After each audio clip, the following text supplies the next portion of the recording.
দেখছেন ATN news. প্রিয় দর্শক, প্রতিদিন অনেক সংবাদের জন্ম হয়। কিছু ঘটে, কিছু আমরা অনুসন্ধান করে বের করি।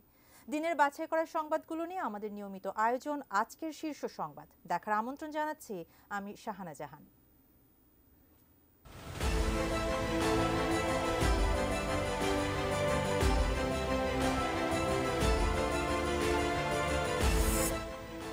জামাত শিবির নিষিদ্ধের সিদ্ধান্ত ১৪ দলের বৈঠকে।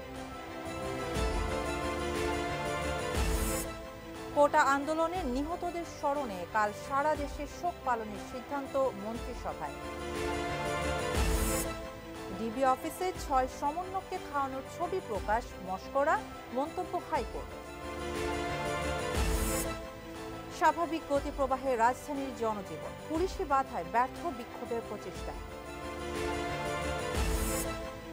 বর্তমান পরিস্থিতিতে উদ্বিগ্ন বিদেশি ক্রেতারা, জানালো বিজিএমইএ। এবং ফিলিস্তিনিদের রক্ষায় ইসরায়েলের অভিযানে হুঁশিয়ারি এরদোয়ান।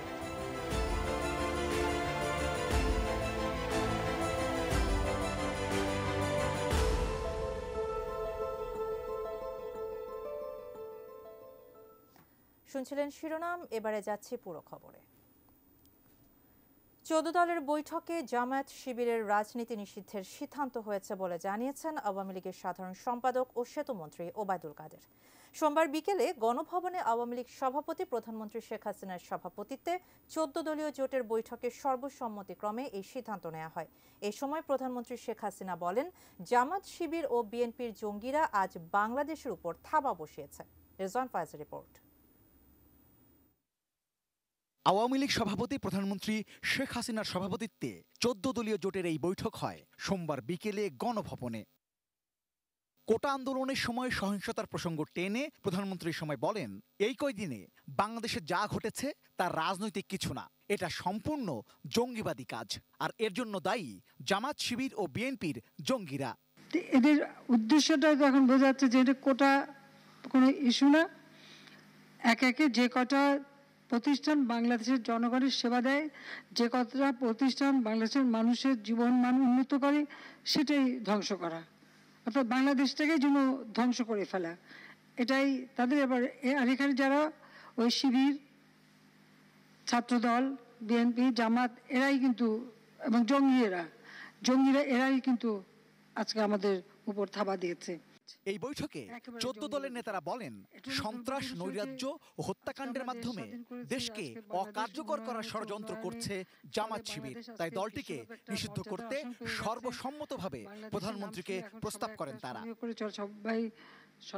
পরে গণভবনের গেটে এ ব্যাপারে সাংবাদিকদের ব্রিফ করেন আওয়ামী লীগের সাধারণ সম্পাদক। ১৪ দলের এই সভায় সর্বসম্মতিক্রমে সিদ্ধান্ত হয় জামাত শিবির গোষ্ঠীর অপশক্তি রাজনীতি নিষিদ্ধ করার জন্য। জামাত শিবির নিষিদ্ধ করার সর্বসম্মত সিদ্ধান্ত গৃহীত হয়। জামাত শিবির নিষিদ্ধ করার সিদ্ধান্ত নিয়েছে। এ সময় ১৪ দলের নেতারাও জানান, জামাত শিবিরকে সাংগঠনিকভাবে নিষিদ্ধ করতে সর্বসম্মতিক্রমে তারা প্রস্তাব দিয়েছেন। তারা আশা করেন প্রধানমন্ত্রী শেখ হাসিনা দ্রুত প্রয়োজনীয় প্রশাসনিক পদক্ষেপ নেবেন। আজকে সর্বসম্মত সিদ্ধান্ত হয়েছে যে ১৪ দল জামাত শিবির সংগঠনগতভাবে নিষিদ্ধ করা হোক। আমাদের প্রস্তাব দিয়েছি, আশা করছি দেশের প্রধানমন্ত্রী শেখ হাসিনা তার সরকার নিয়ে প্রয়োজনীয় প্রশাসনিক পদক্ষেপ করবে।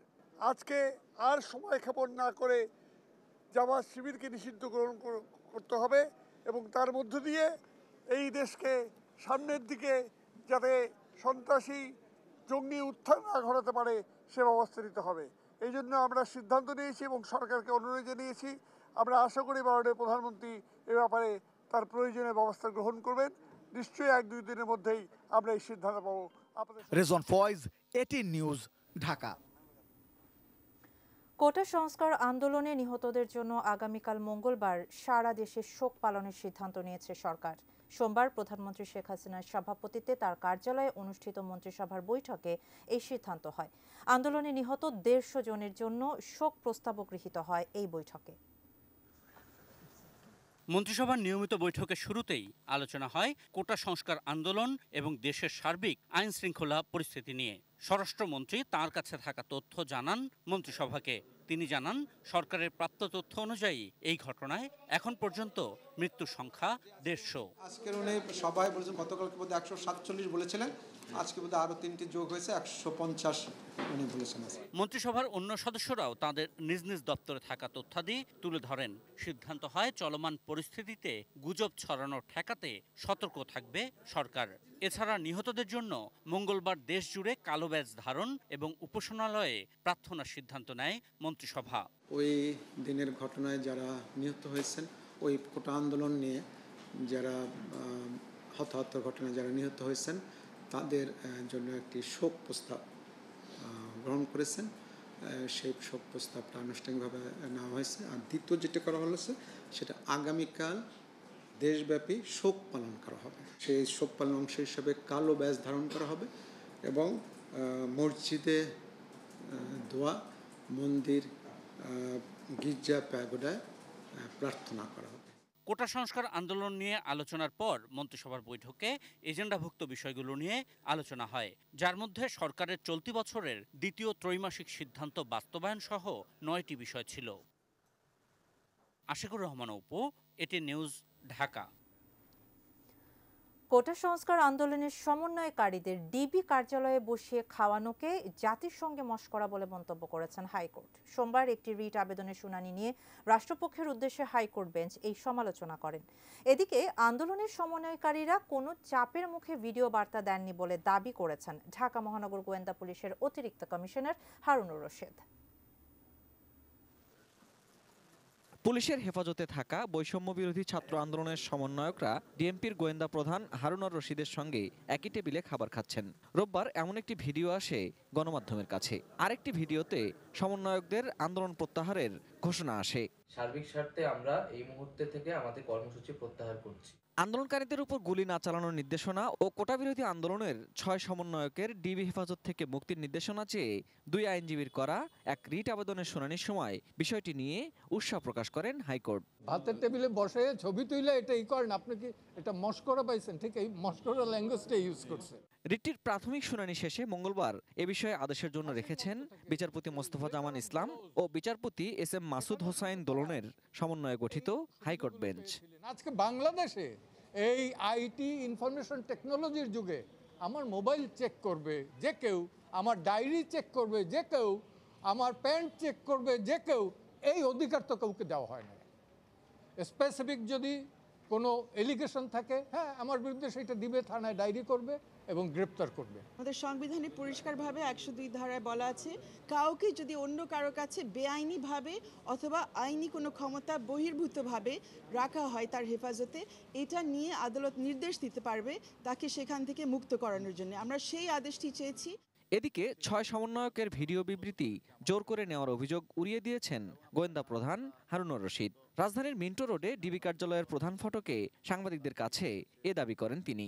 ডিবি একটি আস্থার জায়গা, সেখানে কাউকে জোর করে সেখানে রাখা হয় না, কারো উপর অন্যায় অত্যাচার করা হয় না, জোর করে কোনো বিবৃতি নেওয়া হয় না।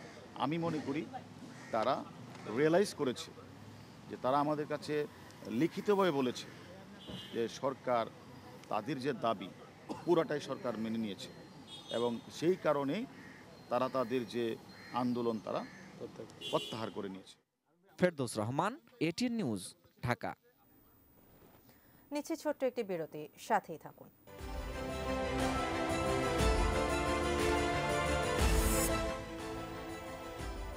বর্তমান পরিস্থিতিতে উদ্বিগ্ন বিদেশি ক্রেতারা, জানালো বিজিএমইএ। এবং ফিলিস্তিনিদের রক্ষায় ইসরায়েলে অভিযানের হুঁশিয়ারি এরদোয়ানের।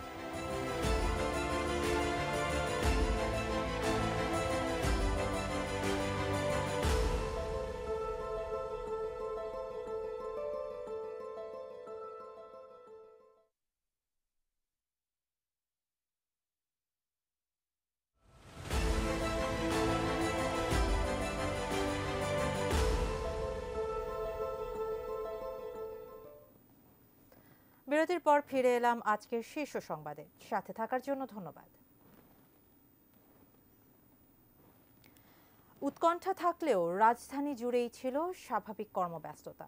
বেশিরভাগ এলাকাতেই ছিল যানজট। কোথাও কোথাও বিক্ষোভের চেষ্টা চালিয়ে পুলিশি বাধায় ব্যর্থ হয় বৈষম্য বিরোধী ছাত্র আন্দোলনের শিক্ষার্থীরা। এ সময় পরিস্থিতি নিয়ন্ত্রণে রাখতে বেশ কয়েকজনকে আটক করে পুলিশ। সোমবার সকাল থেকে রাজধানী জুড়ে স্বাভাবিক পরিস্থিতিতেই চলাচল করেছে গাড়ি। ব্যক্তিগত গাড়ি ও গণপরিবহন ছিল পর্যাপ্ত সংখ্যায়। অফিস কিংবা কর্মস্থলে যেতে দীর্ঘ সময়ের জ্যামেও পড়তে হয়েছে অনেককে। কারফিউ শিথিল থাকলেও কোনো কোনো এলাকায় গাড়ি চলেছে তুলনামূলক কম, তবে বেশিরভাগ এলাকাতেই ছিল যানজট। মেট্রো রেল বন্ধ থাকার প্রভাব ছিল বেশিরভাগ সড়কেই।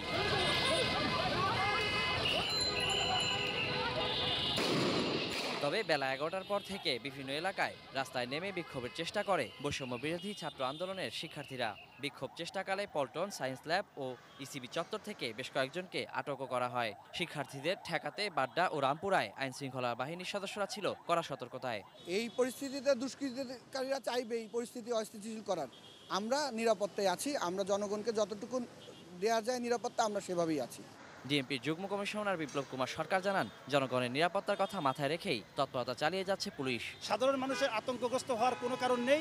ঢাকা মেট্রোপলিটন পুলিশ ঢাকা শহরের সম্মানিত নাগরিকবৃন্দের জীবন রক্ষার জন্য, সম্পদ রক্ষার জন্য তাদের নিজের জীবন দিতেও আমরা প্রস্তুত রয়েছি। সাধারণ ছাত্র যারা, তাদের সঙ্গে ঢাকা মেট্রোপলিটন পুলিশের কোনো বিরোধ নেই, কিন্তু যারা সন্ত্রাসী, এই জামাত শিবির এবং বিএনপির, তাদেরকে বিন্দু পরিমাণ স্পেয়ার করা হবে না। Waliul Sakib, ATN news, Dhaka. দেশের চলমান পরিস্থিতিতে পোশাক খাতের বিদেশি ক্রেতারা কিছুটা উদ্বিগ্ন বলে জানিয়েছেন বিজিএমইএর সভাপতি এসএম মান্নান কোচি। তবে বাংলাদেশ থেকে তৈরি পোশাকের কোনো ক্রয়াদেশ বাতিল হবে না বলেও বায়াররা আশ্বস্ত করেছেন। সরকারি চাকরিতে কোটা সংস্কার আন্দোলনকে কেন্দ্র করে 4 দিন বন্ধ ছিল পোশাক খাতের উৎপাদন। এ সময় বন্ধ ছিল ইন্টারনেট সেবাও, ফলে বিদেশি ক্রেতাদের সাথে যোগাযোগ ছিল না খাত সংশ্লিষ্টদের। সোমবার বিকেলে পোশাক খাতের বিদেশি ক্রেতাদের সাথে বৈঠকে বসে বিজিএমইএ। উত্তরায় সংস্থার নিজস্ব ভবনে এ বৈঠক শেষে গণমাধ্যমের সঙ্গে কথা বলেন বিজিএমইএ সভাপতি এসএম মান্নান কোচি। বিজিএমইএ সভাপতি জানান, সভায় দেশের ইন্টারনেট সেবা আরও উন্নত করার তাগিদ দিয়েছেন বিদেশি ক্রেতারা। রাজনৈতিক পরিবেশ এবং সব কিছুই জানে, তারা কিছুটা উদ্বিগ্ন ছিল। ইন্টারনেট সেবাটা বন্ধ থাকার কারণে সারা বিশ্বের আমাদের যারা ক্রেতা, তাদের সাথে আমাদের যোগাযোগ বিচ্ছিন্ন ছিল। যথাসময়ে যদি আমরা মালটা রপ্তানি করতে না পারি, সে কারণে আমাদের কোনো প্রকার ক্যান্সেলও করবে না এবং ডিসকাউন্টও করবে না, এবং সে বিষয়ে আমাদের আশ্বস্ত করেছেন। এছাড়া বন্দরে কন্টেইনার জট কমানোরও তাগিদ দেন তারা। বন্দরের সেবা অর্থাৎ যে কন্টেইনার জট, সেটা যত দ্রুত শেষ হয়, আমরা বলেছি যে আমরা মাননীয় মন্ত্রীর সাথে ইতিমধ্যেই সে বিষয়গুলি আমরা আলোচনা করেছি এবং আলোচনা করে আমরা আরও দ্রুত আমাদের সেবাটা পাই। পোশাক কারখানা বন্ধ থাকায় এ খাতে ৭,৪০০ কোটি টাকা ক্ষতি হয়েছে বলেও জানান তিনি। মাহাদি সেকেন্দার, এটিএন নিউজ, ঢাকা। আজকের শীর্ষ সংবাদে আবারও নিচ্ছি বিরতি, ফিরছি কিছুক্ষণ পর।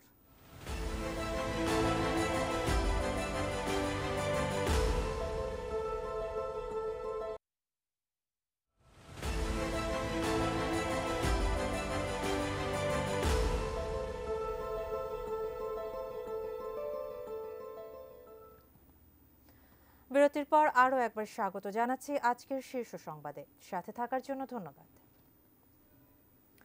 আন্তর্জাতিক প্রসঙ্গ। গাজা ভূখণ্ডে অবিরাম ইসরায়েলি হামলার পরিপ্রেক্ষিতে ফিলিস্তিনিদের পাশে দাঁড়াতে ইসরায়েলে প্রবেশ করতে পারে তুরস্ক, এমন হুঁশিয়ারি উচ্চারণ করেছেন দেশটির প্রেসিডেন্ট রজব তাইয়েপ এরদোয়ান। অন্যদিকে গোলান মালভূমিকে কেন্দ্র করে ইসরায়েল ও লেবাননে ক্রমবর্ধমান সংকটের প্রেক্ষিতে ইসরায়েলকে নতুন করে সতর্ক করেছে ইরান, জানাচ্ছেন রায়হান মুন্সি। অতীতে তুরস্ক আজারবাইজানের নাগোর্নো কারাবাখ এবং লিবিয়াতে যেভাবে প্রবেশ করেছিল, এবার ইসরায়েলেও সেভাবে ঢুকতে পারে বলে সতর্ক করেছেন দেশটির প্রেসিডেন্ট রজব তাইয়েপ এরদোয়ান। সোমবার এক প্রতিবেদনে এই তথ্য জানিয়েছে বার্তা সংস্থা রয়টার্স। যদিও কী ধরনের হস্তক্ষেপের ইঙ্গিত দেয়া হচ্ছে তা উল্লেখ করেননি তুর্কি প্রেসিডেন্ট। রয়টার্স বলছে, গাজায় ইসরায়েলের চলমান আগ্রাসনের শুরু থেকেই তীব্র সমালোচনা করে চলেছেন প্রেসিডেন্ট এরদোয়ান। রোববার তার দেশের প্রতিরক্ষা শিল্পের প্রশংসা করে দেওয়া বক্তব্যে এই যুদ্ধ নিয়ে আলোচনা শুরু করেন তিনি। গোলান মালভূমিতে রকেট হামলার দায়ে লেবাননের হিজবুল্লাহকে চরম মূল্য দিতে হবে বলে কড়া হুঁশিয়ারি দিয়েছেন ইসরায়েলি প্রতিরক্ষা মন্ত্রী ইয়োভ গ্যালান্ট। এই অঞ্চলে তারা ইরানের প্রতিনিধি হয়ে কাজ করছে বলে মন্তব্য করেছেন তিনি। তবে শুরু থেকেই ইসরায়েলে হামলায় জড়িত থাকার কথা দৃঢ়ভাবে অস্বীকার করে আসছে হিজবুল্লাহ। এদিকে ইসরায়েলকে সতর্কতা দিয়েছে মধ্যপ্রাচ্যের আরেক দেশ ইরান। দেশটির পররাষ্ট্র মন্ত্রণালয়ের মুখপাত্র নাসের কানানি এক বিবৃতিতে বলেন, ইহুদিবাদী ইসরায়েলের কাণ্ডজ্ঞানহীন তৎপরতা এ অঞ্চলে অস্থিতিশীলতা, নিরাপত্তাহীনতা এবং যুদ্ধের আশঙ্কা বাড়িয়ে তুলছে। লেবাননে ইসরায়েলের মূর্খতার কারণে নতুন কোনো অভিযান মধ্যপ্রাচ্যে অভাবনীয় পরিণতি ডেকে আনতে পারে। এর দায়ভার ইসরায়েলকে নিতে হবে বলে হুঁশিয়ারি ইরানের। গত ৭ অক্টোবর গাজায় যুদ্ধ শুরু হওয়ার পর থেকে নিয়মিতভাবেই ইসরায়েল ও লেবাননের হিজবুল্লাহর মধ্যে সীমান্তে গোলাগুলি সহ হামলা পাল্টা হামলার ঘটনা ঘটছে। সংঘাতে জড়িয়ে পড়ছে ইয়েমেনের সশস্ত্র গোষ্ঠী হুতি বিদ্রোহীরাও। এমন প্রেক্ষাপটে আঞ্চলিক অস্থিরতা কমাতে উভয় পক্ষকে সর্বোচ্চ সংযম দেখানোর আহ্বান জানিয়েছে জাতিসংঘ। Raihan Munshi, desk report, ATN news. শেষ করার আগে এক নজরে শিরোনামগুলো জানিয়ে দিচ্ছে আরও একবার। জামায়াত শিবির নিষিদ্ধের সিদ্ধান্ত 14 দলের বৈঠকে। কোটা আন্দোলনে নিহতদের স্মরণে কাল সারা দেশে শোক পালনের সিদ্ধান্ত মন্ত্রিসভায়। ডিবি অফিসে 6 সমন্বয়ককে খাওয়ানোর ছবি প্রকাশ মশকরা, মন্তব্য হাইকোর্টে। স্বাভাবিক গতিপ্রবাহে রাজধানীর জনজীবন, পুলিশি বাধায় ব্যর্থ বিক্ষোভের প্রচেষ্টা। বর্তমান পরিস্থিতিতে উদ্বিগ্ন বিদেশি ক্রেতারা, জানালো বিজিএমইএ। এবং ফিলিস্তিনিদের রক্ষায় ইসরায়েলে অভিযানের হুঁশিয়ারি এরদোয়ানের।